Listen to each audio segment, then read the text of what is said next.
Hello, everyone. I'm here for one of my stories. This is Lindsay Dunn, and today I'm here with a very special guest to talk about the Fast and the Furious franchise. Yes, the entire saga.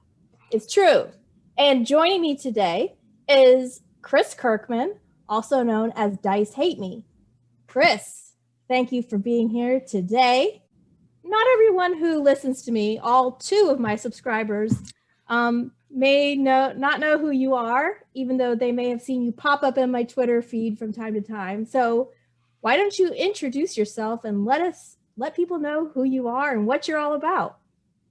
Well, as you mentioned, my name is Chris Kirkman, and primarily I run, or at least co-own, the Greater Than Games, but I also founded, as you can see in my background here, back in 2011, Dice Hate Me Games. I also have a board game evangelism blog called Dice Hate Me. That's at dicehateme.com.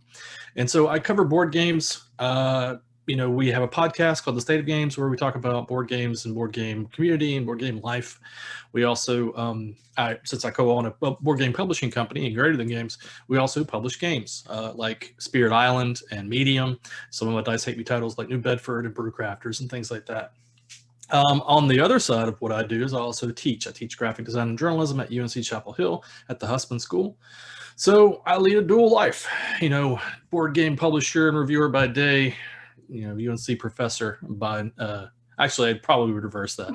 Although I do teach at night. So maybe I should say I teach at night and I do board game publishing in the day. So that's suitable. Anyway, that's me in a nutshell. I also happen to, journalists, we like to have full transparency here. I also kind of date the host. So people should probably know that. There's no nepotism going on here at all. Well, I don't know. We're here today to talk about the Fast and Furious franchise, and you might be wondering why we're doing that. Or maybe you're not. But the reason being that F9 is coming out this weekend after many, many years of this. I guess we figured out it's about 20 years. Yep, 20 years. 2001 was when it was released, yep. Okay, so we have been preparing for this movie release. So, Chris, why don't you explain to the audience in what way we've been preparing? So you had a weird idea back in, I guess it was probably even April. You were like, Fast 9 is coming out and you haven't seen all of the Fast saga. So you were like, do you have the movies? And I have most of the movies, but I was like, it gives me a chance to buy the entire series digitally, so why not? But we already had original Fast and Furious, the first movie. So we decided we were going to do each weekend leading up to F9 for 8 weeks. We'd watch each of the individual movies. So we started with the original, the Fast and the Furious in the 2001 release here at the house. We made a cocktail, which is called the Charger, for obvious reasons. Anybody who is not familiar with the franchise, the 1970 Dodge Charger RT is the iconic car that Dom usually drives. So Dom Toretto. So I made the Charger, and we sat back and we drank up the Charger and watched the first movie here at the house. I'll get back to the Charger here in a minute. But then, for whatever reason, the next week you discovered that the local theater, the Silver Spot, was actually going to each week release the films from Too Fast, Too Furious, the second one, all the way to F8, which we just watched, each week leading up to F9 for free. As long as you logged in time and got your tickets for free, you could come on Friday night. So that's what we've been doing. It's been pretty cool because we didn't get to see the first one on the big screen, but we've seen the other 7 on the big screen, and it's been great. I mean, that theater is fantastic anyway. Great big cushy chairs. We can get drinks. Not the Charger. Well, though they'd probably make the Charger if we asked them. We have not done that so far. So that's how we're watching and why we've done this. I don't know why you had decided to do it. I've loved it, but that's the story. All right, so you mentioned the Charger. Why don't you go ahead and tell people how to make that? Because they may want to celebrate on their own before 9, whether, when they're watching it at the theater or, for home release later. Mm-hmm. So to make the Charger, you're going to need dark rum. I recommend probably Kraken. Kraken is one of my go-tos for rums. You're also going to need some cherry brandy. Sometimes it's a little harder to find, but you can find those usually in the cordials. And then you'll need sugar. You can also use simple syrup if you want to, but I think that muddled regular sugar is probably a little better. And you'll need some lemon juice. So you're going to pour 1.5 ounces of rum and a ½ ounce of cherry brandy, the sugar and the lemon juice. Put them all together in ice cubes in a shaker. Give those a good shake, and then strain into a cocktail glass. It's just that easy, and it's pretty delicious.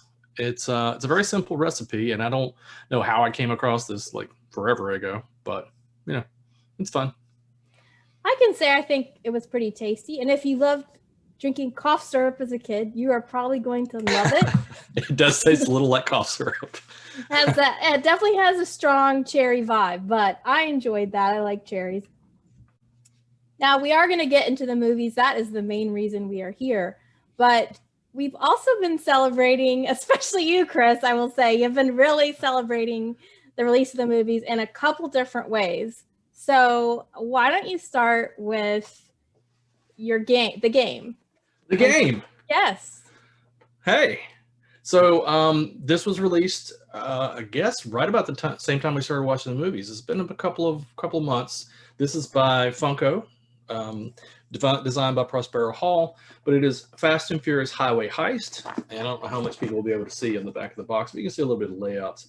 It has tons of different miniatures in it, and essentially what you're doing is assembling a team. You get to put a team member inside of a car, and they have special abilities. The cars have special abilities.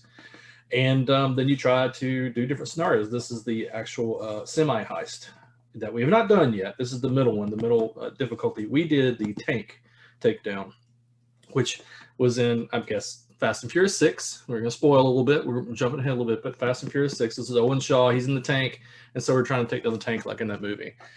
And it's really cool. It's a lot of fun. It's a cooperative game, which means that you play together against the game itself, the system of the game, and you can do crazy stunts. You can jump off your car onto other vehicles because, of course, in Fast and Furious, you never stay in your car. You got to be jumping onto like tanks and trucks and SUVs and things. You can try to hijack SUVs. You can run SUVs into the tank. It's cool. It's a lot of fun. So I recommend anybody out there who likes board games, but also cooperative games. We had a blast with this one because it feels like the movie.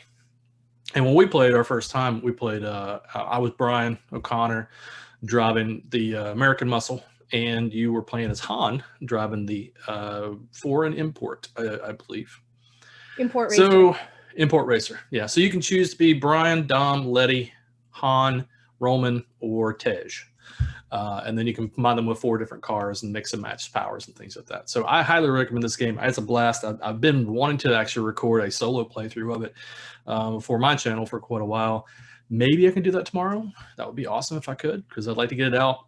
It's, synergy, because we're going to release F9 on Friday, so I can release mine like on Thursday. Get a little bit of views there. So anyway, that's what we've been doing. And you can buy the game at Target. Is that correct? Target got it first. I don't think this one in particular is a Target exclusive. I think it's actually offered. You can get it on Amazon and other places, but Target was the first one to carry it. But yeah, they've got it in stock. And one more show and tell. Go ahead. Your birthday gift. Birthday gift. And how long did it take you to put that together? I can't remember. 3 days. I would estimate probably 10 plus hours of build time. And it's super cool. So here I'm going to roll I don't know how people can see this, but I'm going to roll the wheels, but you can see, I can't do it. Hang on, I have to do them at the same time. So if I do the wheels, you can see that the chain on the engine turns. You can control the steering from the back. It has a wheelie bar. So you can be, anyway, it's nerdy, but it's cool. It has a NOS tank. It has a NOS tank. It does. Dom's got some NOS in the trunk. And just in case the NOS gets a little crazy, it also has a fire extinguisher.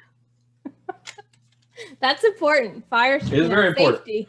Safety. So, safety right. first. Never use NOS without a fire extinguisher.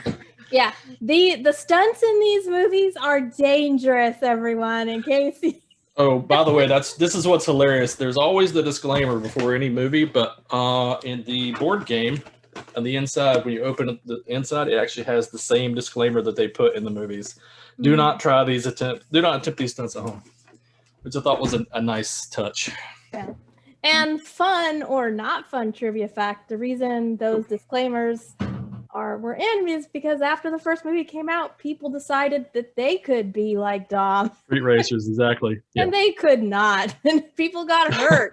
So they had to make that with those warnings for the rest of every movie since. So lesson learned, everyone. Just because you saw it in the movie doesn't mean you should be trying it now. Right. Just like if you watch Jackass, don't try those things. They got very hurt doing a lot of the Jackass stunts, and these are even worse. So how has the experience been for you going back and watching the movies over again leading up to 9? Well, so for me, it's been interesting because, I've been a fan ever since the original The Fast and Furious. I saw that in the theater twice. I've probably seen that movie at least 20 times since then.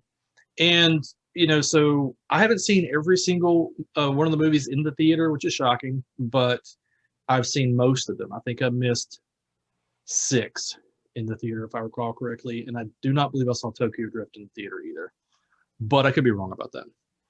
But it's been cool because I've been able to watch them in succession in enough time where I didn't have to binge them over a couple of days. It's kind of cool to have a little bit of a week's introspection to the next one. And seeing it on the big screen has been awesome because, it brings back memories of going to see the original and loving that, Too Fast, Too Furious, and seeing the progression of the characters.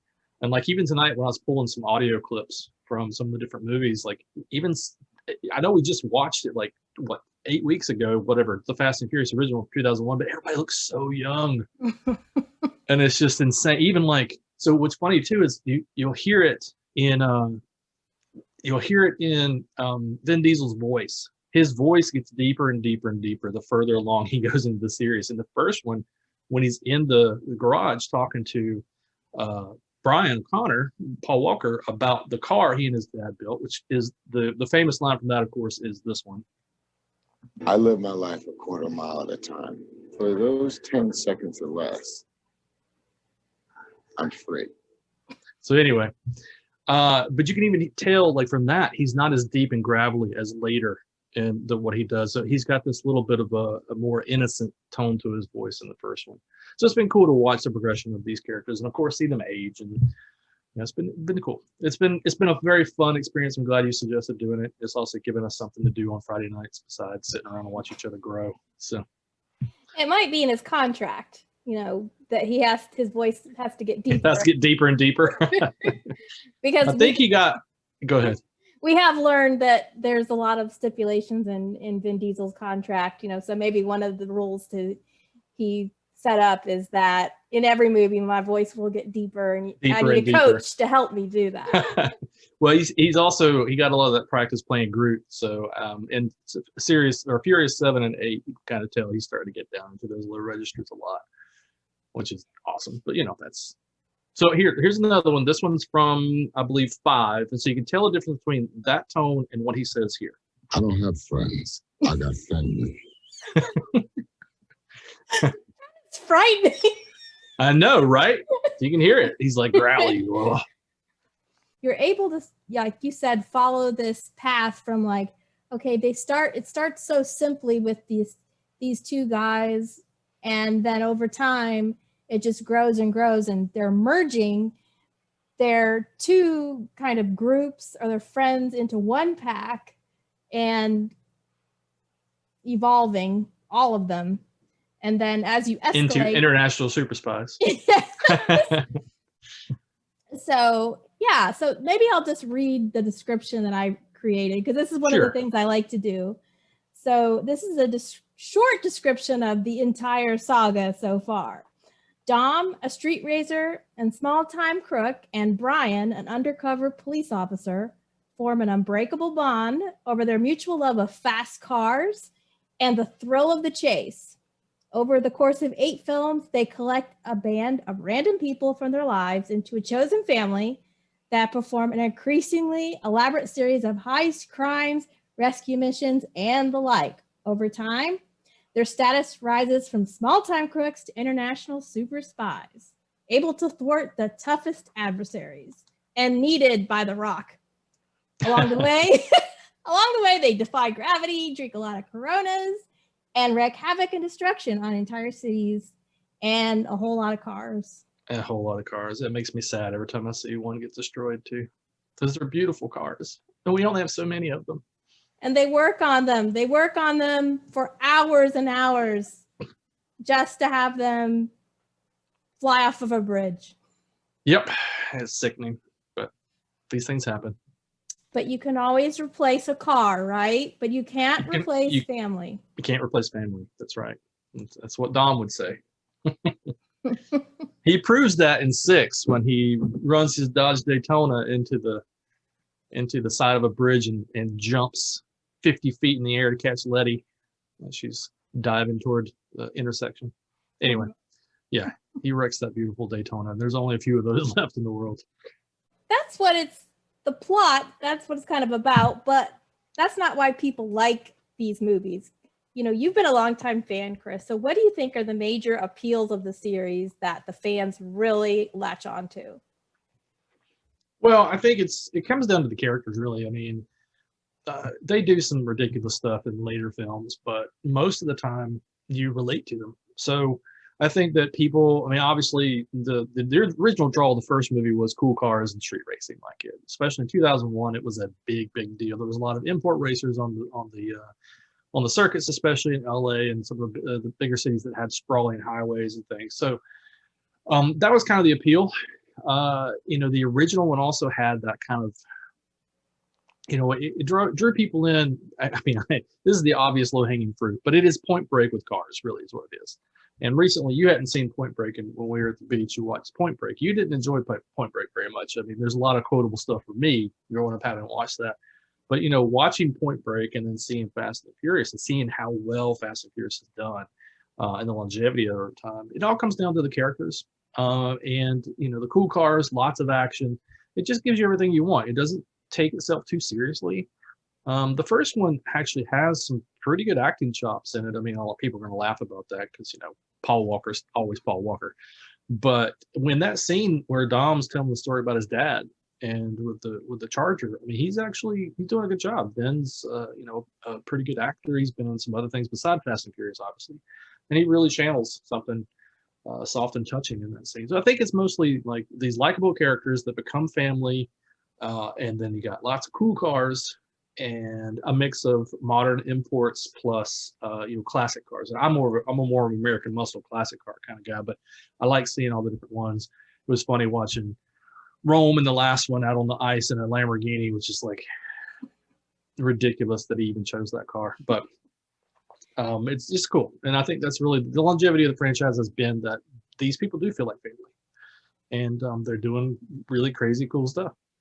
The scripts for these films are much better than Point Break. I feel. But I mean, honestly, the first movie really is Point Break with cars. It really is, but it is better. It is far better script than Point Break. That's a great. I mean, I think that's a great hook, but I feel like you said, it doesn't take itself too seriously. Yet the characters never make it seem silly either. They do find the heart in the story, especially Vin Diesel, and every one of the things I noticed is every movie has a big speech moment where somebody has a heart-to-heart. There's Han and Sean, on the building, and Han talks about why he, let him help him even though he destroyed his car. And then there's the moment that you're referring to, but every movie has this sort of the big speech, and Brian and Roman have that in the movie. So every moment has at least one heart-to-heart where they sit down, and those moments are touching. They feel authentic, and that the characters, care about each other. So I think that's something Point Break didn't have. No, it doesn't. And Point Break is, to be honest with you, it's completely ridiculous. I mean, think about the Fast and Furious. It's pretty ridiculous too, but it's actually more believable than a bunch of surfers or bank robbers, and that Keanu Reeves dressed up as presidents. Yes, exactly. They're the ex-presidents robbing banks. I mean, it's a completely over-the-top idea, but I do think that the Fast and Furious is a more understated film, and I think because of that, it resonates with people more, and it gives you more of that base. You're talking about big speeches. Here's one. What are you smiling about? Dude, almost had. You never had. You never had your car. Oh. So there's lots of, like you said, little moments where, especially between Brian and Dom, where they have these exchanges, and it's always great. And I think that's one of the things, the endearing portions of the series is you know, those moments.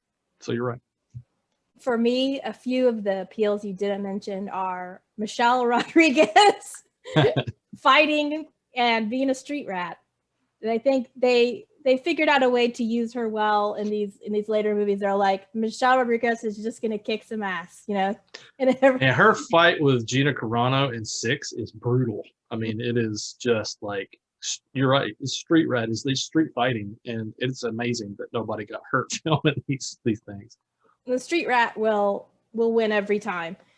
And even in the last movie on the submarine, like, she is getting beat up by that dude, that huge man, but somehow she figures out a way to use her wile. Pull it out. Yeah. So that's awesome. I also feel like the movie's adapted over time with kind of different things. Like they added in parkour, and I love parkour. Well, they had to with Jason Statham. Yeah, but Paul Walker did some too at the beginning. That's true.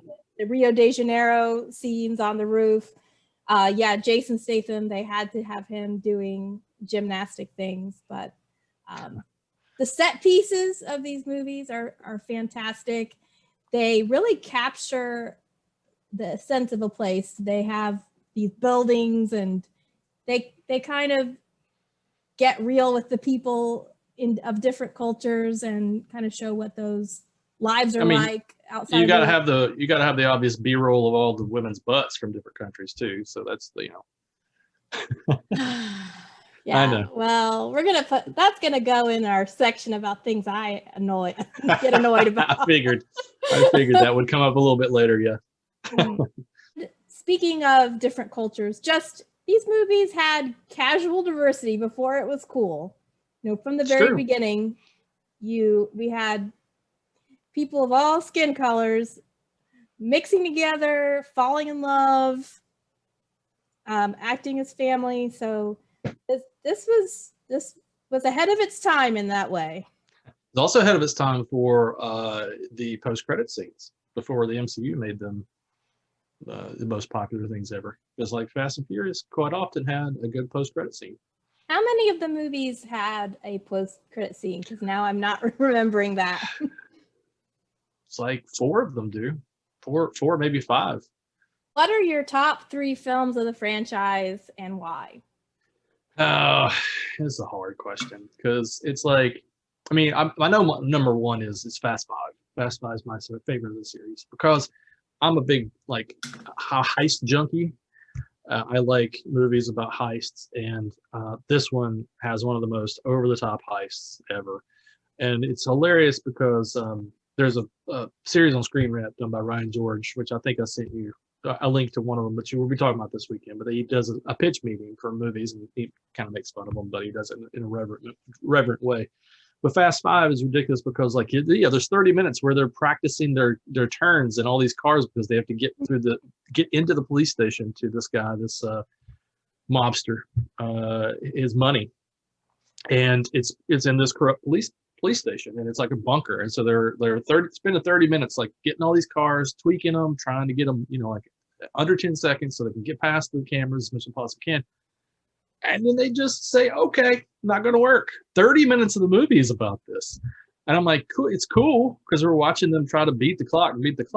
But it eventually leads to nothing, which is a rare thing that you see in movies where we're just like, we're just going to spend 30 minutes doing nothing. It doesn't even make a difference. Then they decide, well, we're just going to break in with police cars and hook up chains to the vault and drag it out the front door. And that's what they do. Not very subtle, but pretty awesome, and they managed to tear up most of Rio in the process. So, but Fast 5 they started with this like intricate plot, and then they ended up being like, and they're like, we're taking a bank vault through the streets. Yeah, we're just going to drag this giant, 10-ton safe through the streets, killing cars and running through buildings and destroying everything. It's just ridiculous, but it's awesome too. And it's also the first movie where the whole team got together. Like Fast number 4, Fast and Furious, is probably my second favorite because it goes back to its roots, but it also has some really cool interactions between Brian and Dom, some good action and some good heart. But 5 is my favorite because it introduces it, gets Roman back in the picture and Tej back in the picture. We pick up Giselle, who was in 4. That's Gal Gadot or Gal Gadot. So she joins the team, and Han is part of the team. So everybody kind of comes together to become, basically the international super spies that they are today. But that's the start they got in 5. My third favorite, I'm probably going to say Too Fast, Too Furious. A lot of people are going to be laughing at me for that, but I love that movie. I just had a blast with that movie. When it first came out, I was living in South Florida. No, I had lived in South Florida. I was in DC, I think, at the time when Too Fast, Too Furious came out. But having already spent 4.5 years in South Florida, that South Florida vibe that they had made a lot of sense. And just Paul Walker and Tyrese's chemistry in that whole movie, there's just a bromance and a half between those two. It's hilarious. And Paul's my boy. Like, Brian O'Connor is my favorite character in the series. So anytime he's there, and it's really, being the centerpiece for it all, is a winner for me. So I think that probably Too Fast is probably my third favorite. Yeah, let's talk about Too Fast, Too Furious, because I guess a lot of people feel like that is the weakest. But when I went back through my notes, I saw that I liked 2 better than 1, and I had said that for some of the same reasons. It is the last movie where Roman is actually cool, because they decided for some reason to turn him into a whiny complainer the rest of the series. But he has his one moment in 8 where he shoots the Russians down. But yeah, other than that, he's just the comic relief. He's comic relief. But in 2, his chemistry with Paul Walker, Brian, was great, and the 2 of them were funny, and the action was great. You had the racing was filmed better in 2, but because I think, after the first movie, they probably got more money to make number 2. Yeah, I think so too. Yeah. And so they could really lean into the special effects, and particularly the opening race, the sound design on that with the cars zooming past. You could really hear the engine and almost feel it running past your arm hair, in some of those scenes where they got up really close and personal. So yeah, I think 2 is good. And then it gives you cool moments, because Roman always says great catchphrases, but you got something to eat up in there? We hungry. Roman is always eating. He and Han both, which I think is, and one of the funniest parts, I think, is at 6. I think it's 6, where he and Han have to go do something, and Han is like eating stuff, and Roman's reaching in the bag and eating stuff too. Both of them are just eating constantly. But like Roman's, he just, like, Tyrese just imbues like this one. Hey, real funny, Fonzie. So just anytime, he's on screen and, just cracking. He's just cracking. He has the best one-liners. They're really fun. Mm-hmm. So that's why Too Fast is fun for me. Yeah, there is, I will say 2 has one of the most awful lines of the whole series. You're a good driver. Yeah. I didn't pull that sound clip, but I probably should have. Yeah, that it was just absolutely horrible. It's like the two henchmen they're carrying around says that to Roman. You're a good driver. It's like, you're a good driver. Yeah. You're not a good actor. Exactly. For me, well, I loved Fast and Furious Tokyo Drift. I didn't put these in particular order, but I enjoyed that movie. You and one other person in the entire world, TC Petty, like Tokyo Drift. But well, dang, we should have had TC on so he could gang up on you. But it has a lot of Han in it. Okay, so that's I know awesome. How you feel about Han, and he's a great character. He's the softer, not softer, but he's quieter. Dom is so and then there's Brian with his major athleticism, and Han is cool, but a lot of times he's just sitting on the side eating his corn nuts or whatever it is that he's doing, and I think that's why he ends up getting Giselle.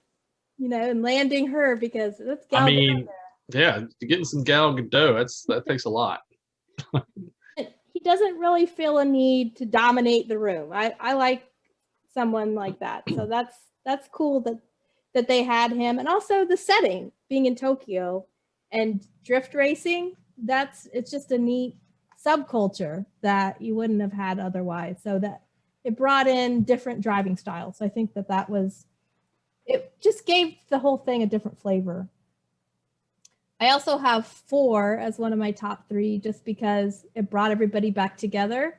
And it has a lot of quiet moments that maybe are undervalued, but there's like a little family meal with Mia, Brian, and Dom all together, and it's sort of a reunion for Dom and Brian, and Mia is saying the prayer, and she says thank you for family, and she just squeezes both of their hand, and that's sort of when Dom and Brian get merged for real, I think. So it's after Dom kicks Brian's butt because he found out that he was the one who put Letty in the place to get murdered. But I mean, you got to have a little bit of family squabble. Yeah, that's the essence of family, right? You fight and then you make up. Right. It also is hilarious in 4 how throughout the movie Brian and Dom both keep telling each other, "Get out of here, Brian! Get out of here! Get out of here!" Because they're like, "I'll take this. I'll handle this. You go away." And then nope, they come back to help each other out because they just can't leave it. These two are always going to be one-upping each other and making sure that they do their part. So. Yep. And then for my 3rd, I put 6 because 6. You like 5, and a lot of people do say that's the strongest of the series, the highest. But in 6, the team is, in 5, the team came together, did this heist. In 6, it's established and set up. So they're ready to go, and you focus more on the chemistry and this perfect thing being put together. So things ran very smoothly. So if you had to pick one film, not Hobbs and Shaw, since that's sort of a side thing, we won't count that. I wouldn't kick that one. That one's fun. Yeah, well. And it has Vanessa Kirby. So if you had to pick one to kick out, what would you choose? What's the the obvious one that it's kind of low hanging fruit again. I feel bad doing it. It's Tokyo Drift. I mean, I like Tokyo Drift. It's an amusing movie. It's such a different departure from everything. It does have Han, and I like Han a lot. I mean, spoiler alert, he dies in that one. But until he died, it was a really good movie. Lucas Black is just not a good actor. He's grown a lot. He's grown a lot since that movie. And I'll be interested to see how he interacts with F9 because apparently he's in F9. So I think for me, probably Tokyo Drift. But if I had to go with a backup, it would be F8. Like I told you, I mean, this is no secret, but I do not like Charlize Theron. She is she's grates on my nerves. And she definitely does that in 8. And I think 8 also has, like you said, it kind of loses its path a little. It has a meandering storyline. You don't quite know where it goes. You've got this irredeemable villain in Charlize Theron as Cypher. And it's just, it doesn't have the heart. And also it doesn't have Paul Walker. So neither does Tokyo Drift. So the 2 movies that don't have Paul Walker out of there. Even though 8 does end with a fantastic, Dom coming back to the fold. That is wonderful when he drives down the hill, the music. Dun, dun, dun, dun, dun, dun, dun. It's pretty exciting. And yeah, the chase on the ice was good, but I agree. It would be 8. I feel like they didn't really know what to do with the story after Paul left the crew. So they they leaned into the Hobbs and Shaw thing and had them fighting, which is fine. But then you also have Tej and Roman fighting, bickering back and forth. So it's just a big bicker set. It was a lot of bickering in that movie, for sure. Lots of bickering, yeah. And just not as interesting. And yeah, Charlize Theron, her character, I don't dislike her like you do, but her character was not good as a villain. I'm not sure why they had her in dreadlocks. I'm not It sure. was very odd. Well, at least it's a better haircut than in F9. So Maybe it's a wig. Maybe it's a wig. well, I'm sure they were extensions. So at what moment do you remember gravity not working correctly in the movie? What was the first moment you noticed that? I liked that question you had. I put down in here on my notes, there's probably a time in Too Fast, Too Furious when Rome and Brian jumped that A69 Camaro onto the boat. Yeah. That's about the time when I was like, yep, we're just throwing physics right out the window here. But it's still a great moment. But the angle was the launch angle it was all off. It was all completely off. I was like, this is a jump that even the Duke boys couldn't pull off, but it was totally out of Dukes of Hazzard. It was hilarious. It was a good way to end the movie though. I feel like the first weird thing I noticed was when in 4 at the beginning and Dom rescues Letty and he's like, Letty, I've got you. And she jumps onto the hood of the car and he grabs her hand. And I was like, no, she would have fallen off. She would have fallen off. But that is, with these moments, we do realize that physics are not working correctly in these movies. And that's okay. We are going to accept that no matter how ridiculous is the concept, we are going to go with it and recognize that no matter how many times Dom crashes his car, he's not going to have a scratch, et cetera, et cetera.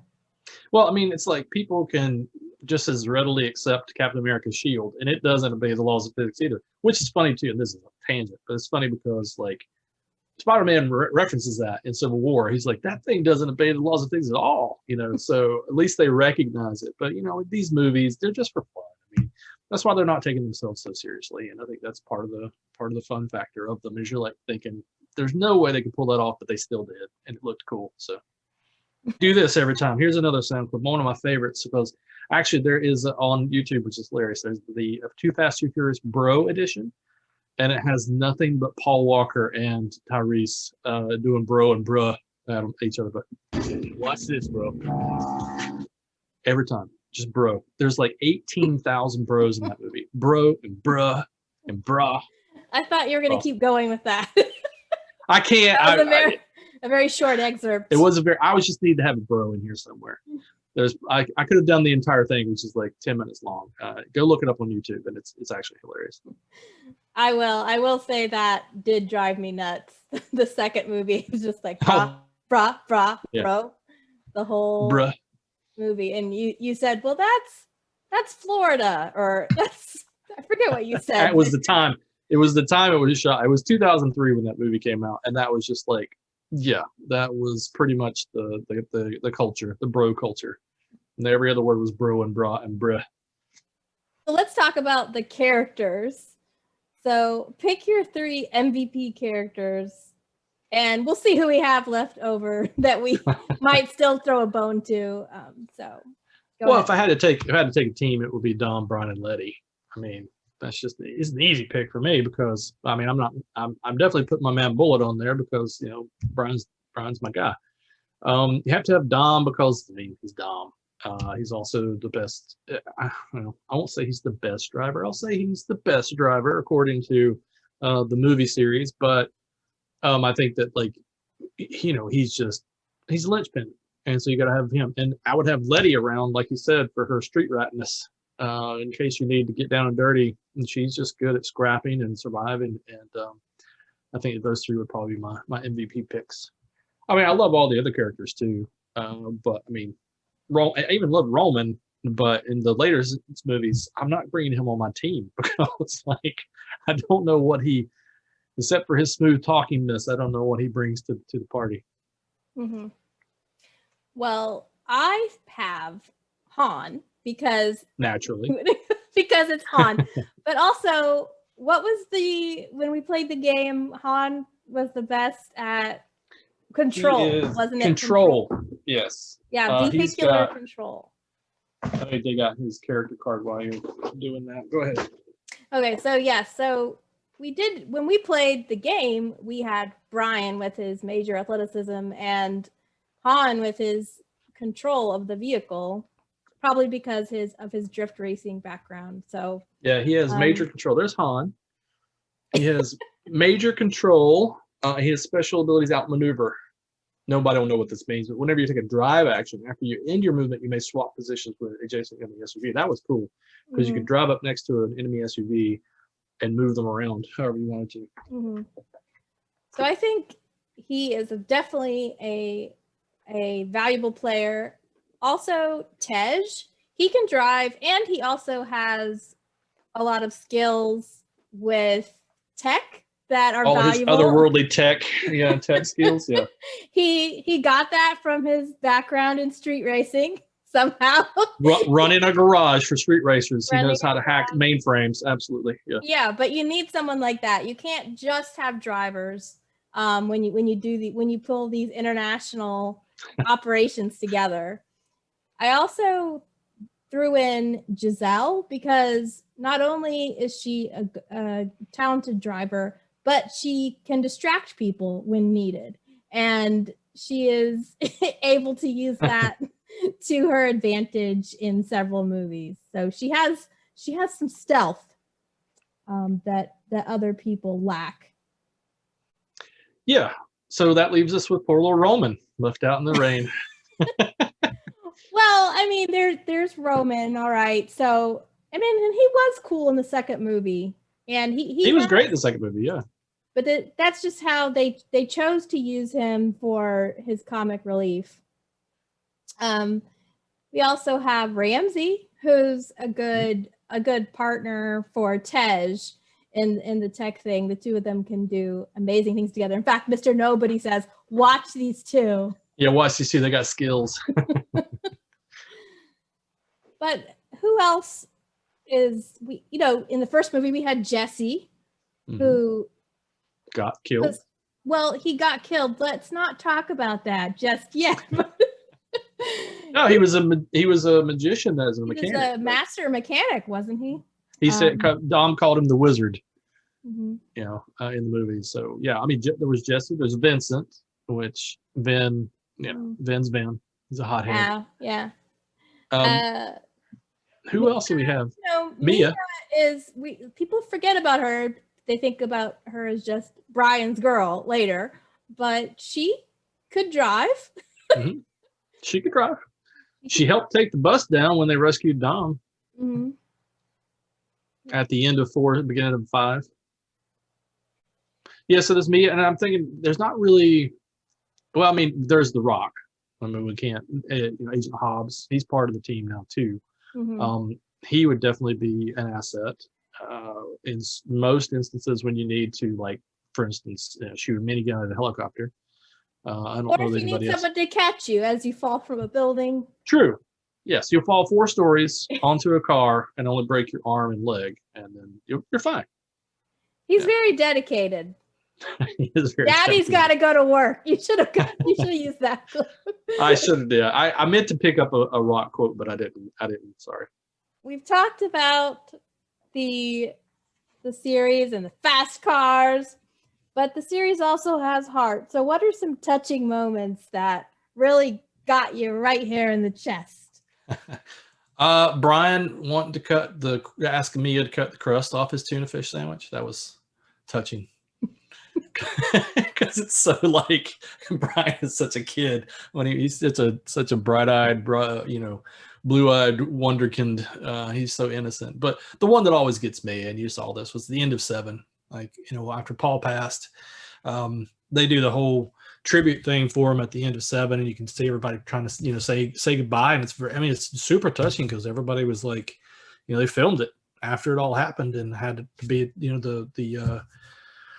the bookend for that particular series. And it just gets me, like, every time. I never not cry at the end of 7. So that's one of my big touching moments. And there's, like you mentioned before, another touching moment is like in Fast and Furious, the 4th one, when they're sitting at the table. It's Dom and Brian and Mia, and they're all kind of have this very tentative reunion. And you're right, she's holding both their hands, talking about family. That's a really big moment as well that I think is really touching for the series. I think for me, one of the really sweet things is when Vince makes Dom his baby's godfather, and then Dom says, "I got eyes on Nico now." It was cute. It's just like, and there's a care package that shows up. "See you soon, Uncle Dom." So I keep wondering when that little boy's gonna show up and maybe, be under the hood of the car working alongside Uncle Dom. Yeah. And now, because now we got Brian in the picture, the little baby Brian. Mm-hmm. But to have Fast and Furious, the new generation. Maybe in 20 years they'll have all the kids. Also, Jesse dying. I know they had to come up with a reason for Dom to run off and get mad, but that was upsetting. It's sad. Because Jesse's just he's such a young kid. He just wants to do what's right. He just panicked, and then, it's bad. Mm-hmm. And then Giselle just sacrificed herself for Han, and wouldn't we all? But it seemed unnecessary. But like I told you, Gal had other things to do, so they wanted to try to write her out with an epic death. She had to go play Wonder Woman. So, yeah. But couldn't she do both? Possibly, but I think by the time you're cast as Wonder Woman, you're ready to move on with the Fast and Furious franchise. I learned something yesterday, Chris. You did? Yes, I learned about the origins of Buster. Mm-hmm. And I thought you were just being clever and cute in your text messages and like calling me Buster, like, "Let me come up and see you sometime, Buster." And it turns out you were telegraphing something else. So talk to us about the importance of Buster on the Fast word and Furious lore. Buster. Exactly. So Still Buster. So Dom calls, whenever they run into each other and he first starts to get to know Brian, he calls him a Buster. And they all do. They refer to him as the Buster. Where Dom's car breaks down and Brian has to swoop in and pick him up. And they go back to the house party, and Vincent's like, what's the Buster doing here? And Dom goes, "The Buster was there for me. None of you were. He picked me up." So, but he uses that term all the way through the different movies whenever he's referring to Brian. He still calls him a Buster. In 8, there's a scene where he talks about, or he makes that street race in Havana. There's a thing where he's, got a bottle cap, not a bottle cap, but a pull tab onto the engine regulator. And so he's got it to a string. He said, "The Buster taught me this," and so he's referring to Brian. And this is what we were talking about via text.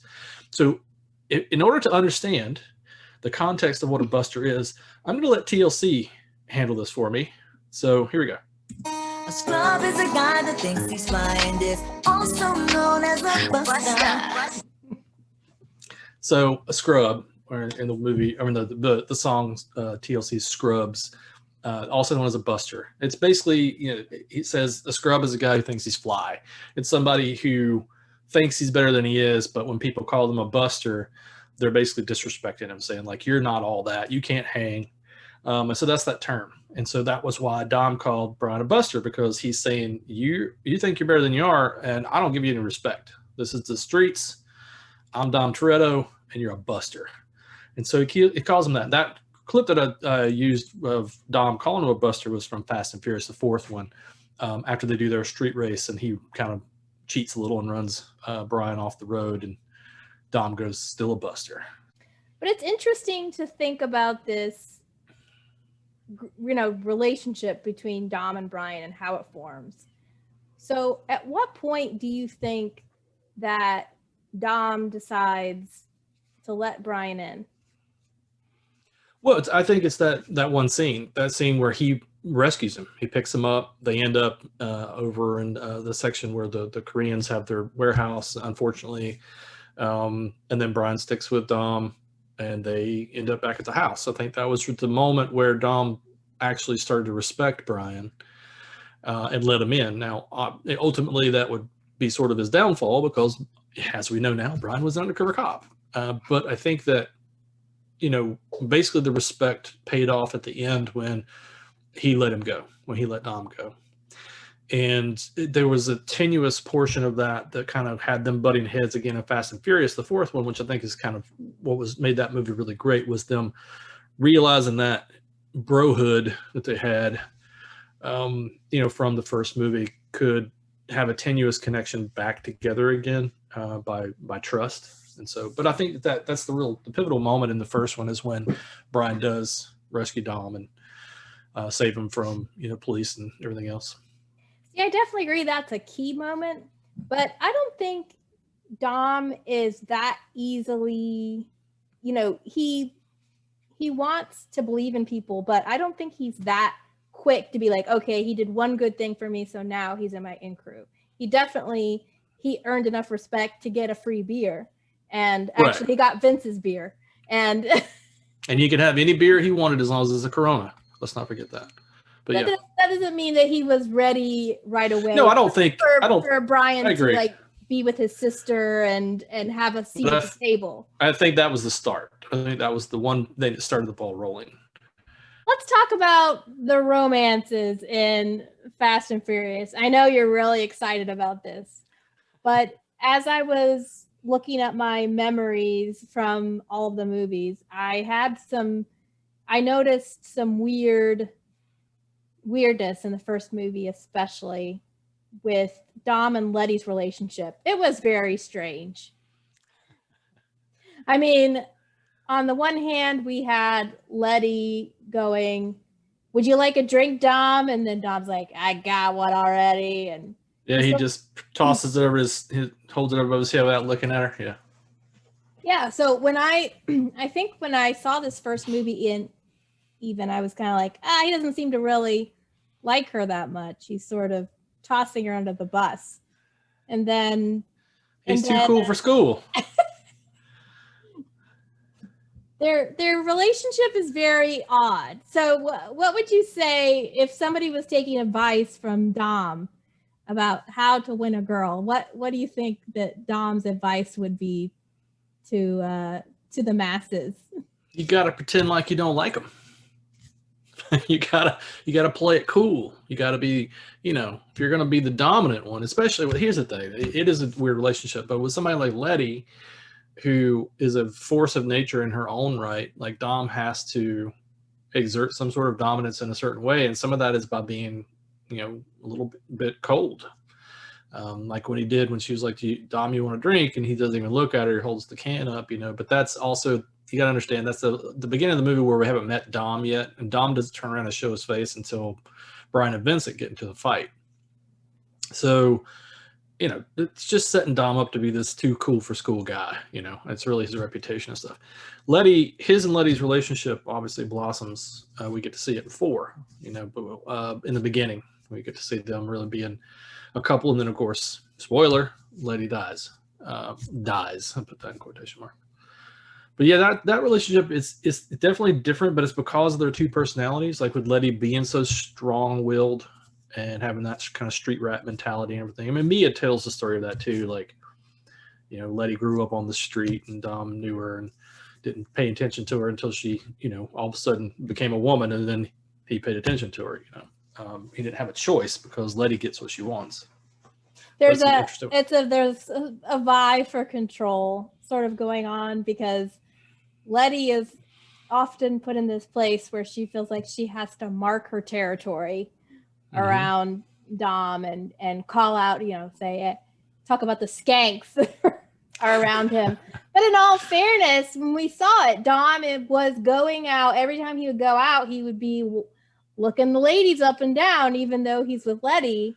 And it was good to see in later movies, he sort of, especially when he lost her, then he decided to take it seriously. And she wasn't wearing the most scantily clad outfit at that event when he came to try to trigger her memories with a street race. She was wearing jeans and a jacket, and she was fully covered. So she wasn't the most skankily dressed, but his eyes and his attention were fully on Letty. So it was good that the relationship matured. But before that, as I watched movies, I felt like this just doesn't play well anymore. These are not the types of relationships that you see in films, I think, much anymore. So it was just kind of interesting.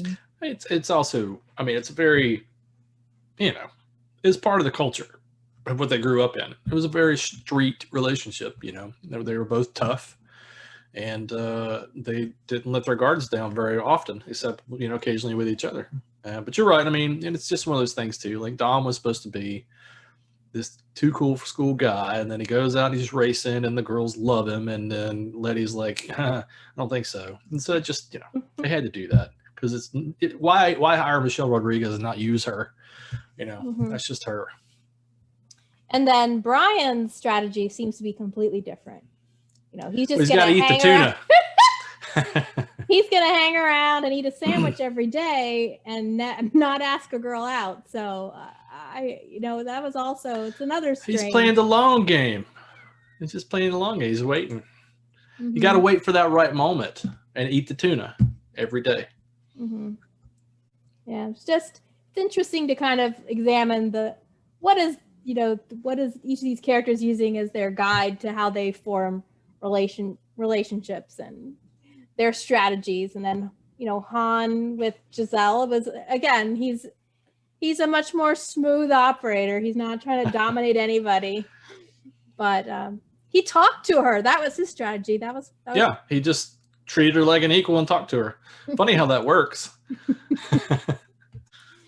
Okay, so let's talk about future hopes. Let's start with 9 before we go into the larger series. Okay. But what are your hopes? What do you kind of hope is coming in 9? We've seen the trailer multiple million times. Yes. The trailer is almost as long as the movie. It shows so much from the trailer. I don't know what sort of surprises we're going to have in the movie. I don't know what to expect. I mean, we've got John Cena. So this is the interesting thing that came around is like you're actually challenging Dom's definition of family because John Cena plays his brother, his estranged brother. And so that'll be interesting. And I'm not sure what to expect. I mean, we get to see more of... We've got a brother who's never been mentioned before. Exactly. Right. All of a sudden, how many years later, hey, Dom's got a brother and he's kind of a, jerk. So, and I don't know his connection with Charlize Theron, with Cypher. Like I postulated before to you, I think that Cypher was the mysterious leader of Etion in Hobbs and Shaw. So I think that's going to be a crossover into now bringing it back into the main Fast and Furious world. So we know that she's in the movie because we see her in her horrible haircut.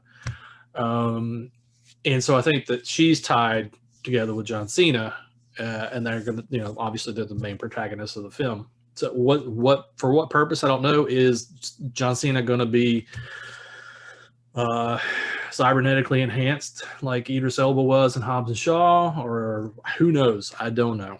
It's just a weird kind of tenuous thing. So, but things are getting nuts. I mean, just even seeing the stunts that you're trying to pull off for F9. Things are getting nuts? Okay. Well, things have been nuts, but things are going to get even more nuts in F9, I'm sure. Especially Vin surfing on that giant armored car thing as it tears through whatever city they're in. I just hope for a return to form from this lostness they showed in 8. In 8, yeah. They need to maybe sort of adapt and evolve instead of continuing to escalate the craziness. Like, craziness is cool, but you have to sort of, in each of the movies before, they sort of added another dimension. And so they were able to go a slightly different direction while still sticking with the themes of family. So I hope that they can do that in a way that feels organic. And I think I am really interested in exploring this hidden brother relationship. And one of the things I've been postulating from the beginning is at the end, are Dom and his brother going to play nice? Is it going to be a reunion, or is it going to be, nope, John Cena is going to just be evil throughout and be irredeemable? So I feel confident there's going to be some brotherly love thrown in somehow. Maybe. Probably. Even the most irredeemable character, like Shaw, he's he killed Han, but yet we are entrusting our baby to him. So, I mean, Right. obviously, Yeah. Dom believes in second and third chances for people. Well, it reinforces the whole family ideal. So probably in F8, they did that as well with the brothers, or him allowing Deckard to rescue Owen, or break Owen out of the Black Ops site he was being held in. So it's probably going to be the same theme. This is that Dom will try to reform his brother, and eventually maybe they will be able to reconcile and both team up against Cypher. I don't know. I don't know. This is a wild card in the series. So what about hopes for the series at large? I'm hoping for the crew in space. Yeah, so we got one, probably space. This is going to be like Armageddon. It's going to be awesome. And two, we've got the Jurassic Park crossover. So, which Universal says they want to do. Whether they'll do it or not, I mean, how could you go wrong? It's fast cars and dinosaurs. See, I thought that was a joke. It's not. It's definitely a possibility because Jurassic Park and Fast and Furious are Universal's two biggest franchises. Combine them together, can you imagine? I mean, how much money they can make? It might be horrible. I doubt it because it has dinosaurs and fast cars in it. But it's totally ridiculous to think about it. But still, it would be kind of fun. If anybody's gonna battle dinosaurs, it's got to be Gina Carano. So we got to figure out a way to bring Figure her. out a way. Well, she died. She died? That's sad. Oh, okay. I guess The Rock could maybe handle some dinosaurs. I think The Rock could probably fight some dinosaurs. Yeah. The thing is, though, is The Rock on the F9 poster? Like, is he in F9? Because remember, he retired until they got pulled in from Hobbs and Shaw. He retired. They don't ever retire. I know. Let me see. Fast and Furious 9. This is great, by the way. I'm just searching right now. It has it doesn't list The Rock as part of the main cast. Something in the contract. I don't know. Something I mean, it's got Mr. Nobody's back, but I don't see I don't see The Rock as part of the main cast. What's interesting here, they list Paul Walker as part of the cast. I mean, that's going to be interesting. It must be flashbacks that they've done. Maybe he's holed up with Vanessa Kirby somewhere. So yeah, maybe. He's not I don't available. see Vanessa Kirby's not in this one, unfortunately. But Charlize is back, and Jason Statham, and Helen Mirren, of course. And Han is back. How he survived, we don't know. But so yeah, and I did notice a new cast member, which I'm not sure how to feel about, but Cardi B is joining. Cardi B is in it. I just saw that too. Yeah, I don't know how I feel about that either. Well, I guess we'll find out. But then again, who knows? I mean, they have these cameo things in every single one. I mean, in what is it, 6 or 7? 7 maybe? Yeah, where they're about race Ronda wars. Rousey. Well, we have Ronda. She shows up in 6. I don't remember. One of the 2 movies. 7. So, and then also Iggy Azalea is in number 7 as well. So, just people pop up randomly. And I also didn't realize that, and I should have realized this, but Little Nobody is Scott Eastwood. I completely forgot who that actor was. Clint Eastwood's sibling, Spawn. So, Little Nobody. Little Nobody. Was he an underused character? Who knows? Yeah. He was the Buster for the movie since we didn't have the original Buster. Yeah. So, is there anything else you want to talk about before we sign off? Because I feel like we've covered all the questions that I had. Yeah, we've covered pretty much everything except, obviously, throughout our talks, we haven't really given us like a synopsis of each film, but that's fine because, you got to go and watch these. There's no way we can do them all. We didn't talk much about the cars, and that's okay, because I don't want to get too gearheadish for this particular video. But I think that we've covered, pretty much everything, and we don't know. Just stay tuned. So we'll have obviously you can check out Lindsay's letterboxd review of F9 after we see it, and then I'll be tweeting about it. So until we see F9, we hope that they don't drop the ball with the rest of the Fast Saga. Okay, so why don't you tell people how they can find you? You can find me in several places. The most likely place, if you want to contact me, is on Twitter @DiceHateMe. You can go to dicehateme.com or dicehatemegames.com, but Twitter is where you'll find me, and that's at dicehateme. I'm also on Instagram at dicehateme. I'm dicehateme on everything, so just search for dicehateme and you'll find me. I do the State of Games podcast, which is myself, T. Spade III, and Daryl Louder. Sometimes we'll have guests, but we primarily talk about board games. And then I'm also on the Geek All Stars with Dan Patrice, and that is a podcast also about board gaming, but we tend to dive into movies, pop culture stuff, and just whatever we want to talk about. And I'm sure after I see F9, I'll be talking about it on there. That's quite a bit of it. Are you Dice Hate Me on Yelp too? No, I'm just kidding. I'm Dice Hate Me everywhere. There's only one place that somebody else took the Dice Hate Me name, and I'm on as the real Dice Hate Me on that site instead of Dice Hate Me. Oh boy. Yeah. Gotta go after that guy. That's not cool. A little litigation. It's coming. All right. Well, that is all for our show. Again, I'm One of My Stories. You can find me, of course, on Twitter at the number one of my stories, and oneofmystories.com. So thank you, everybody, and good night. I like the tuna here. No one likes a tuna here.